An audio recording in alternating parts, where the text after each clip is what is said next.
ప్రార్థనైనా ఆరాధనైనా చేసే వ్యక్తి యొక్క గుండె చాలా ముఖ్యం. నువ్వు పై నుండి చేసేది కాదు. ఎప్పుడైనా సరే ప్రార్థనకి వెళ్ళినా ఆరాధనకి వెళ్ళినా ఆయన స్పర్శించాలి, నువ్వు ఆయన ఆకర్షించాలి నీ హృదయం. ఇంకా చెప్పాలంటే కొన్నిసార్లు ప్రార్థనకి మాటలు రావు, ఆరాధనలో కూడా మాటలు రావు. మన హృదయం నలిగిన విధానాన్ని బట్టి, మన గుండెలో ఉన్న వేదనను బట్టి ప్రార్థనలో మాటలు రావు, ఆరాధనలో మాటలు రావు. మూలుగులే, కన్నీళ్ళే. ఇంకా చెప్పాలంటే ఈ మాటలకి పాటల కన్నా కూడా ఇంకా పవర్ఫుల్, అది ఇంకా పవర్ఫుల్.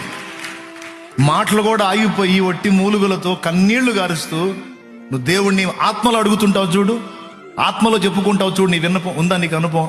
అట్లా ఎప్పుడన్నా